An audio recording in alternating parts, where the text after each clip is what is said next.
A paz do Senhor Jesus, irmãos. Esse é o canal Audiobooks Cristãos.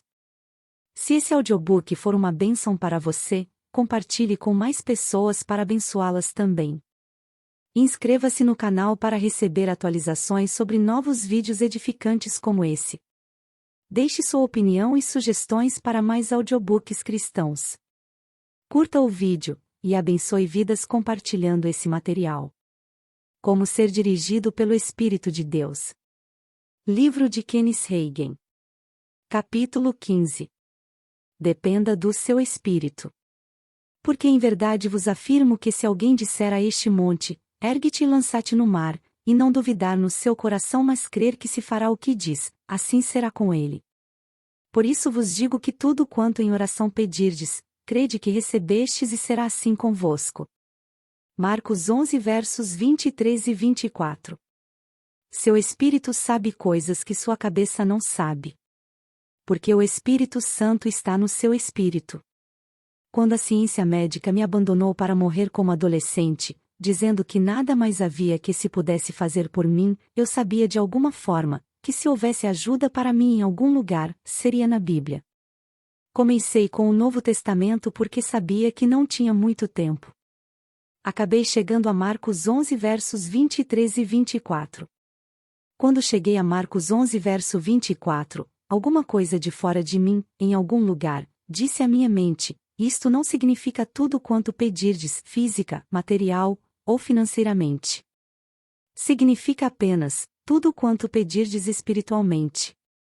A cura já foi abolida.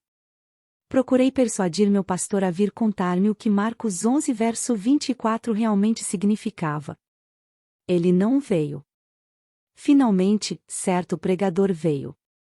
Afagou a minha mão e adotou uma voz profissional, dizendo, é só ter mais paciência meu filho, dentro de mais alguns poucos dias tudo terá acabado. Aceitei o veredito e fiquei deitado ali, aguardando a morte.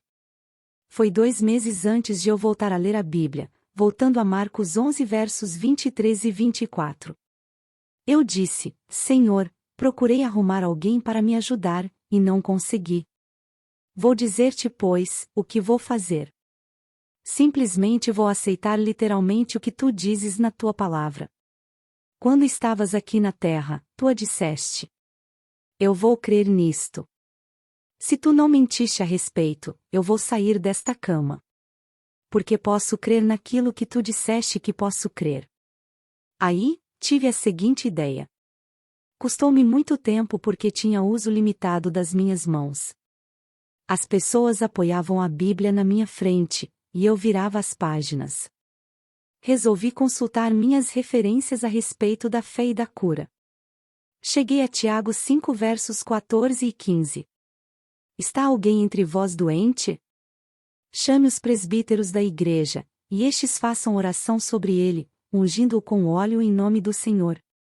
E a oração da fé salvará o enfermo, e o Senhor o levantará, e se houver cometido pecados, ser-lhe-ão perdoados.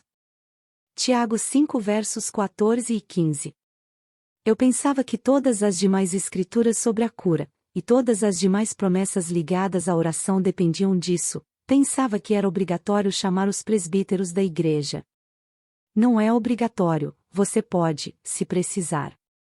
Comecei, pois, a exclamar, querido Senhor, se preciso chamar os presbíteros da igreja para me ungirem com óleo a fim de ser curado, não posso ser curado. Não conheço nenhum presbítero da igreja que crê nisto.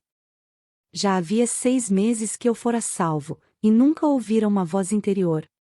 Não estou falando a respeito da voz do Espírito de Deus, ela é mais autoritária. Estou falando naquela voz tranquila e suave do meu espírito.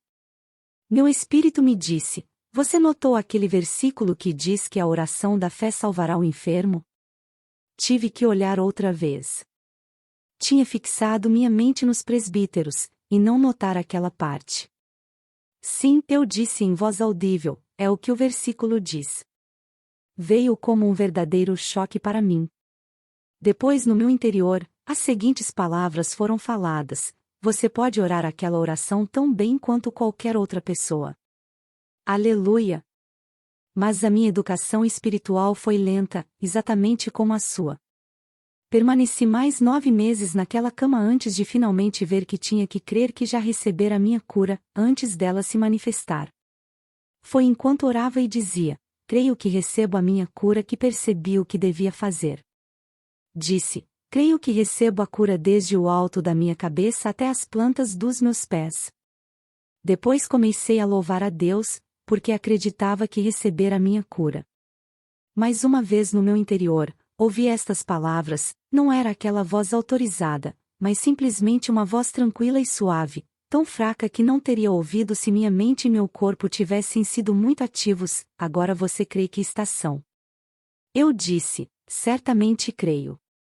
Aquela voz interior disse: levante-se portanto. Os sãos devem já estar fora da cama às 10:30 da manhã. Tinha ficado paralisado. Foi uma luta. Fui empurrando a mim mesmo.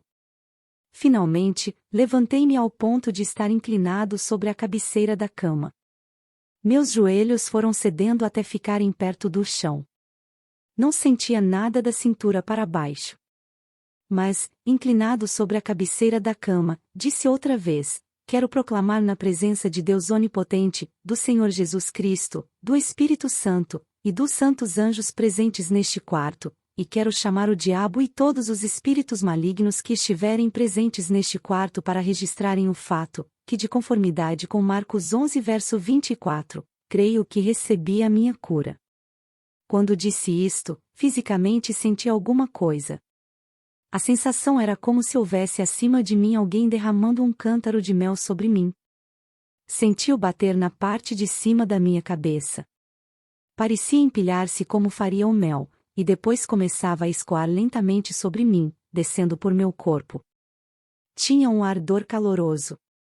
Espalhou-se, descendo por minha cabeça, pelo pescoço, pelos ombros, descendo meus braços e saindo pelas pontas dos dedos, e descendo meu corpo até sair pelas pontas dos dedos dos pés. Estava em pé ereto. Tenho andado ereto desde então. Mas quero que você perceba o seguinte: escutei o meu espírito. A fé é do espírito. Sua fé não funcionará plenamente até você aprender algumas destas coisas. Aprenda a depender daquele que está em você. Aprenda a desenvolver o seu próprio espírito. Tenha fé na sua fé.